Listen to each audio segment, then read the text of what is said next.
Assalamualaikum anak-anak. Alhamdulillah teman-temannya sudah masuk semua ya. Sekarang sebelum memulai pembelajaran hari ini, mari kita berdoa terlebih dahulu. Semoga apa yang kita pelajari bermanfaat untuk masa depan di dunia maupun di akhirat. Mari kita berdoa bersama-sama. Bismillahirrahmanirrahim. Rabbi zidna ilma warzuqna fahma. Amin ya rabbal alamin. Nah, hari ini Ibu akan membahas tentang kunci kerukunan. Kunci kerukunan itu Ibu akan bahas ada 4. Yang pertama adalah toleransi atau tasamuh. Yang kedua bersamaan derajat atau musawah. Yang ketiga moderat atau tawasud. Yang keempat saling bersaudara atau ukhuwah. Yang pertama Ibu akan menjelaskan toleransi atau tasamuh. Apa itu toleransi? Toleransi itu adalah sikap terpuji di mana kita itu memiliki sikap saling menghargai adanya perbedaan antara perbedaan yang ada di dunia ini. Dan selanjutnya Ibu akan membacakan tentang dalil toleransi. Nah, bismillahirrahmanirrahim. Ya ayyuhalladzina inna khalaqnakum min dzakarin wa untha wa ja'alnakum syu'uban wa qabaila lita'arafu inna akramakum 'indallahi atqakum innallaha 'alimun khabir. Ini terdapat pada surat Al-Hujurat ayat 13, yang dimana maksud dari dalil ini adalah Allah menciptakan perbedaan di dunia ini bukan tanpa sebab, tetapi agar kita saling menghargai satu sama lain. Dan selanjutnya Ibu akan bahas tentang toleransi dalam agama Islam. Menurut Syekh Yusuf Qaradawi menjelaskan adanya 4 faktor yang mendorong sikap tasamuh, yakni yakin bahwa manusia itu adalah makhluk mulia. Jadi tidak ada manusia di dunia ini yang tercela ataupun memiliki kasta rendah. Yang kedua adalah perbedaan di dunia itu realita yang memang dikehendaki oleh Allah. Yang ketiga, Allah itu maha membuat perhitungan. Jadi tidak ada manusia yang memiliki hak untuk saling mengkafirkan satu sama lain. Yang keempat, keyakinan akan perintah Allah untuk berbuat adil dan mengajak kepada budi pekerti mulia. Nah, selanjutnya membiasakan berperilaku toleransi dalam kehidupan sehari-hari. Contoh pada zaman dahulu, Khalifah Umar itu tidak merusak tempat ibadah non-muslim. Jadi tetap membiarkan tempat ibadah non-muslim itu berdiri kokoh agar non-muslim itu memiliki hak untuk selalu beribadah meskipun awalnya adanya konflik dengan umat Islam. Dan selanjutnya Ibu akan bahas tentang pengertian persamaan derajat atau musawah. Persamaan derajat atau musawah itu adalah sikap terpuji di mana memandang bahwa setiap manusia itu memiliki harkat dan martabat yang sama, yakni di mana manusia itu tidak ada yang memiliki harkat atau martabat itu yang atas bawah, seperti tidak melihat perbedaan kasta. Dan selanjutnya Khalifah Ali bin Abi Thalib itu pernah berkata, "Ungur maqala wala tangur maqala." Maksudnya, lihatlah siapa yang berkata, lihatlah apa yang dikatakan, bukan lihat siapa yang mengatakan. Jadi maksudnya, jika pada suatu musyawarah ada tentang membagikan pendapat, itu tidak boleh memandang bahwa jika orang miskin tidak boleh berpendapat. Jadi setiap orang berhak mengutarakan pendapatnya selama pendapatnya itu berbobot dan bernilai yang tetap menyambung pada materi saat rapat tersebut. Jadi tetap diterima, tidak memandang adanya perbedaan kasta. Dan musyawarah dalam Islam. Musyawarah dalam Islam itu ada hal yang berkaitan dengan prinsip musyawarah dalam ajaran Islam, yaitu persamaan adalah buah dari keadilan dalam Islam. Jadi dengan adanya persamaan ini adalah keadilan dalam Islam, tidak melihat adanya perbedaan tersebut. Yang kedua, setiap manusia sama derajatnya, yaitu tidak ada pengistimewaan sama sekali, yang adanya cuma tentang ketakwaan saja. Yang ketiga, yang terakhir, memelihara hak-hak non-muslim. Di antaranya adalah memahami adanya perbedaan. Yang selanjutnya membiasakan berperilaku musawah dalam kehidupan sehari-hari. Contoh sikap musawah dalam Islam, yakni pada zaman dahulu wanita itu tidak memiliki hak-hak untuk melaksanakan fitrahnya sebagai wanita pada umumnya. Tapi ketika Islam datang, wanita itu memiliki hak-hak untuk melaksanakan sebagaimana fitrahnya di dunia ini. Jadi karena Islam datang, wanita mendapatkan fitrahnya kembali. Dan selanjutnya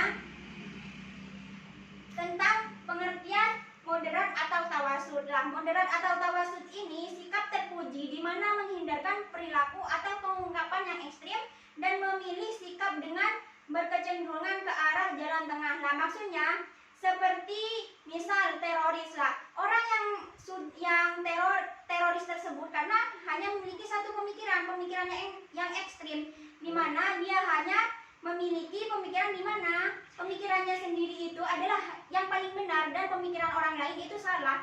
Jadi pada saat kita memiliki pemikiran, kita harus tidak boleh cenderung ke satu sisi saja, tetapi harus berada di tengah-tengah dan membiasakan berperilaku tawasud dalam kehidupan sehari-hari. Yakni ada 3. Yang pertama, menghindari perbuatan dan ungkapan ekstrim dalam menyebarluaskan ajaran agama Islam. Jadi saat kita menyebarkan ajaran agama Islam, kita harus menjelaskan apa yang benar itu benar dan yang salah itu salah. Biarkan orang lain yang berpendapat sesuai dengan pemikiran mereka sehingga mereka dapat mengambil apa yang menurut mereka yakini. Yang kedua, menjauhi perilaku penghakiman terhadap seorang karena perbedaan pendapat atau pemahaman. Jadi tidak boleh menghakimi karena orang lain berbeda pendapat dengan kita. Yang ketiga, memegang prinsip persaudaraan dan toleransi dalam kehidupan bermasyarakat. Jadi saat kita dalam melakukan tawasud ini, kita harus memiliki sikap toleransi dan persaudaraan.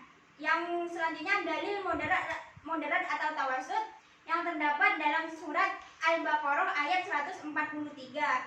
Bismillahirrahmanirrahim. Wa kadzalika ja'alnakum ummatan wasatan litakunu syuhada'a 'alan nasi wa yakuna ar-rasulu 'alaikum syahida wa ma ja'alna al-qiblata allati kunta 'alaiha lita'lama man yattabi'ur rasula mimman yanqalibu 'ala aqibaihi wa in kanat lakabiratun illa 'alal ladzina hadallahu ma kana Allahu yudhi'a imanakum innallaha bin-nasi laraufur rahim. Jadi maksud dari ayat ini adalah Allah menjadikan umat Islam itu adalah umat pertengahan, di mana kita itu harus menjadi penengah antara yang A dengan yang B agar tidak saling memiliki sikap ekstrim dan juga memiliki pemikiran yang netral.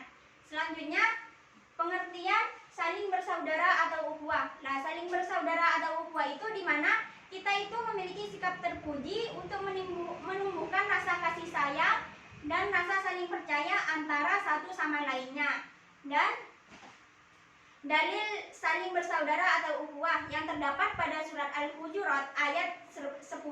Bismillahirrahmanirrahim. Innamal mu'minuna ikhwatum fa'aslihu baina akhwaikum wattaqullaha la'allakum turhamun.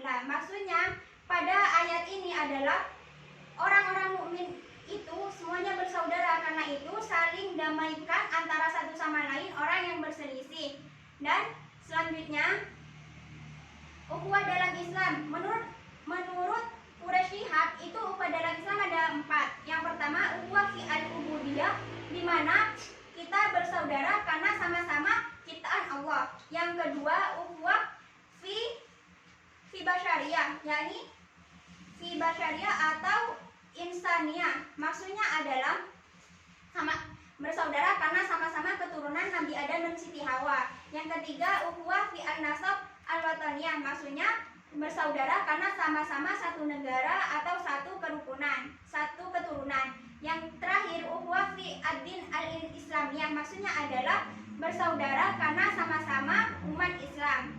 Selanjutnya, membiasakan berperilaku ukhuwah dalam kehidupan sehari-hari. Pada zaman dahulu, pada masa Rasulullah itu mendamaikan antara kaum Muhajirin dan Ansor yang pada saat itu mereka berselisih paham tentang suatu pendapat. Jadi Rasulullah menyatukan kedua kaum tersebut agar untuk saling bersaudara, untuk saling tolong menolong. Jadi dalam hal ini Rasulullah mengajarkan bahwa perselisihan di dunia ini harus kita saling damaikan dan juga tidak boleh adanya permusuhan. Lah, sudah Ibu jelaskan semuanya. Apakah paham? Alhamdulillah kalau begitu. Karena waktunya sudah habis, kita lanjutkan minggu depan pada materi berikutnya. Cukup sekian dari Ibu. Mari kita berdoa sebelum menutup pembelajaran hari ini agar materi hari ini dapat bermanfaat untuk kehidupan dunia dan juga kehidupan akhirat. Berdoa mulai. Bismillahirrahmanirrahim. Wal asri innal insana lafi khusrin illa alladziina aamanu wa 'amilus shalihati wa tawashaw bil haqqi wa tawashaw bis sabr. Amin. Terima kasih. Cukup sekian dari Ibu. Wassalamualaikum warahmatullahi wabarakatuh.